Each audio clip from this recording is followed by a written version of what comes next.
Some congregations don't like it when people applaud. Because what happens when you don't think someone deserves applause? Or are we really here to worship the music, right? No, we're not. It helps us. Our applause is to God. In a very similar way, there are some churches, some congregations, some pastors, I was with a couple of them last night, who literally would not have read that second reading because it's Advent, right? We don't know the end of the story. We have to pretend that we don't know the end of the story. You can tell, obviously, I happen to disagree. We can talk about it. We can figure it out. It's not a problem for me. It's just that everything that I know, everything that I've learned and been taught says, begin with the end in mind. There's a lot of wisdom in that. And also, in many ways, it's a big disadvantage of ours.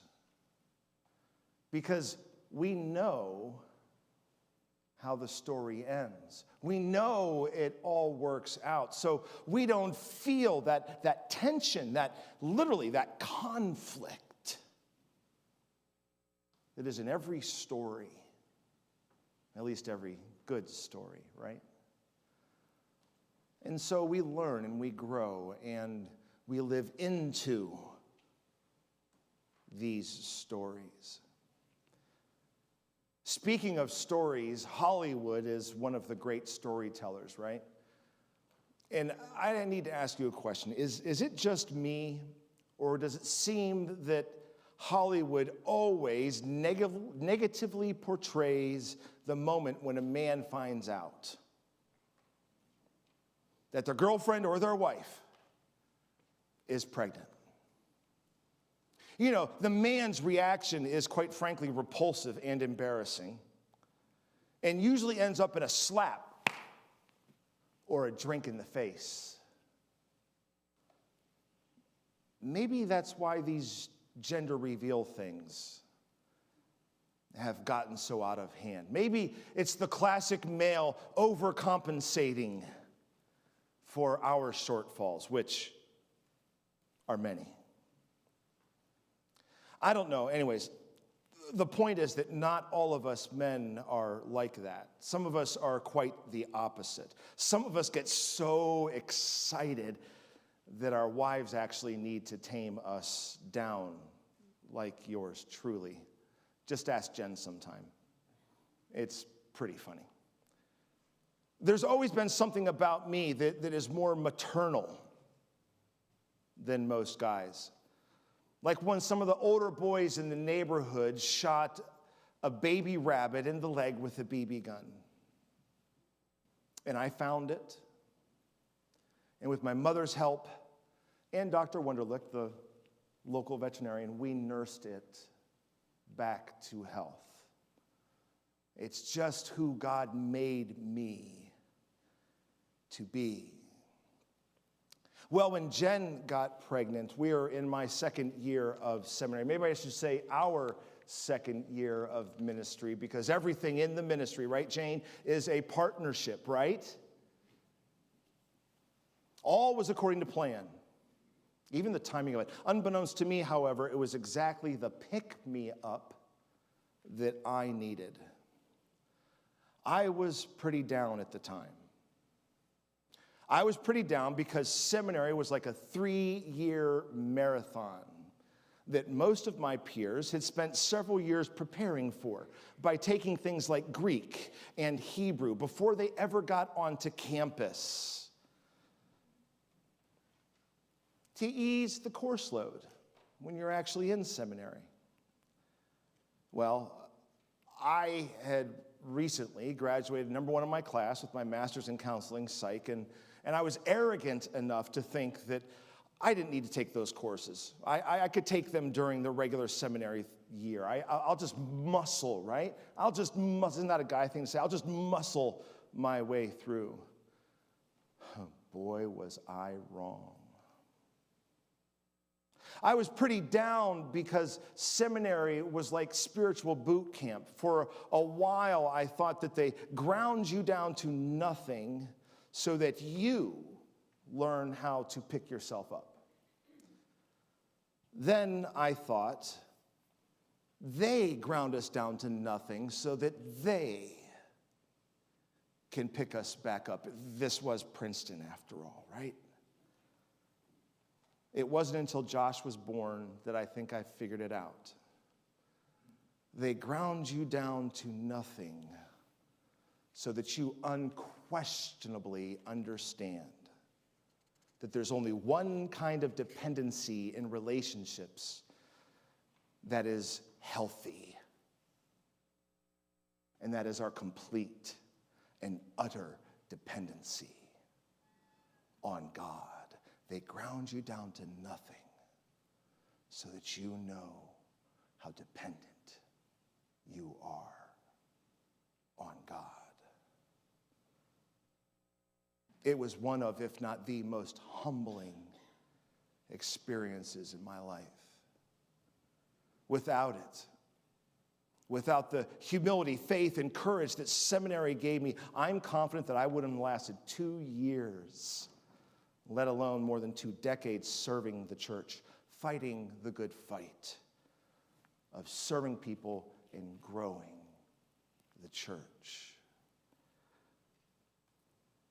Maybe that's why each and every year, we spend 4 weeks in the season of Advent, preparing for Christ's coming, waiting for Emmanuel, longing for God to be with us so that we can learn and grow like this humble, faithful, courageous man named Joseph. We call him a man, but he was likely all of 18 years young.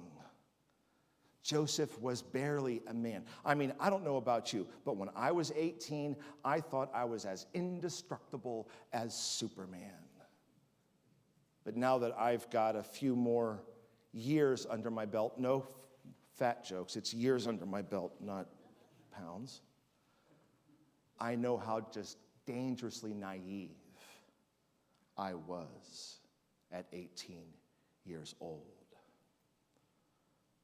What do you think the chances are that when you were 18, you would have had the humility, the faith, the courage that Joseph had? Yes, I'm asking you because I know the answer for me, and it's not good. It's not good at all. Mary and Joseph were in the midst of a year-long betrothal. So by now, everybody in town, everybody young and old, knew that they were husband and wife. Even though they had not lived together and they had not consummated the marriage, a betrothal could still only be broken by one thing: a divorce decree. It was serious stuff. It was shameful stuff. The patriarchal laws were written so that the community policed itself with public scorn, shame, and humiliation as their weapons. They made the scarlet letter look like a walk in the park. I'm telling you right now that you put me in Joseph's place, even as a man of the cloth, even with all the humility, faith, and courage of seminary propping me up, and this story is going to be very different. I'm ashamed to admit it, that I cannot tell you at all that it would have happened, except for one thing. Joseph, on the other hand, was kind, merciful. He was a good man. When he originally heard the news of Mary's pregnancy, he was going to arrange to divorce her discreetly. No harm, no foul. When he could have had her stoned for adultery. You see why it's tame compared to the Scarlet Letter? A very public, very humiliating, very painful death. It would have brought shame on her whole family. And in those days, in their sick and twisted days, remember, this is pre-Jesus, vindication for Joseph and his family. The fact that Joseph even considered a divorce decree tells us that he was a good man. But he was as unsure, as doubtful, as human as you and I. That is until that one thing happened. Until the angel of the Lord came to Joseph in a dream and he listened. And he changed. And he followed. Is there any doubt in your mind that there is something very, dare I say, divinely humble, faithful, and courageous about Joseph? I mean, if it was me, I'm pretty sure I would have needed the Lord, the angel of the Lord, to do this on primetime television. Or in some way that I could confirm this with my family and with my friends, that I wasn't either fooling myself, talking myself into it, or losing my mind.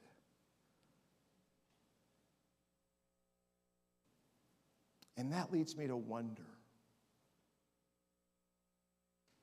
I wonder why the angel of the Lord waited until after Joseph had considered his options. Why did God let Joseph wait?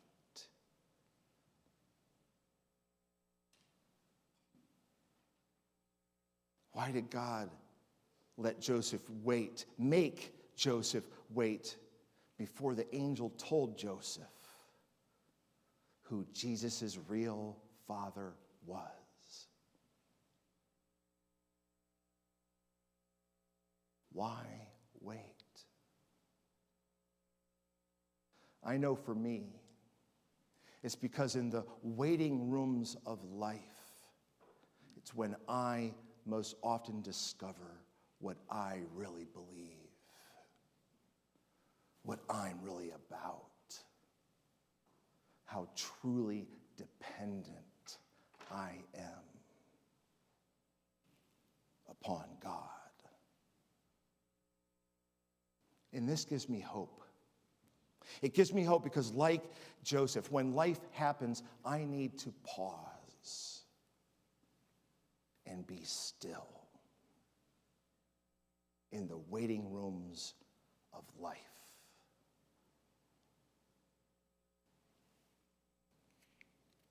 How do we react to our times of waiting? Do we get angry, scared, cynical, self-pitying? Or do we focus on God and who God is and look for what God is doing and how God is working through our situation? Do we use our times of waiting for good? Or do we complain?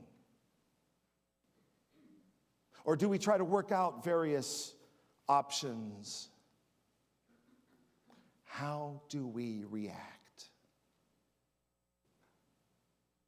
Do we point fingers? Or accept that the only thing that we have control over is ourselves and whether or not we listen, change, and follow God.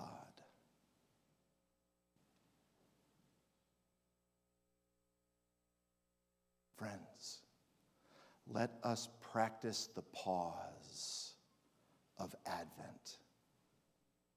Isn't that what Joseph did when God told him Mary's pregnancy was spirit conceived? Isn't that a sign of his divinely inspired humility, faith, and courage? That kind of humility, faith, and courage comes from trusting in God's character and knowing and trusting in God's promises and submitting to God's will, not just when it suits us, but habitually. In this season of waiting, I pray that we all find the peace of God that comes from trusting in Emmanuel, God with us in all things at all times.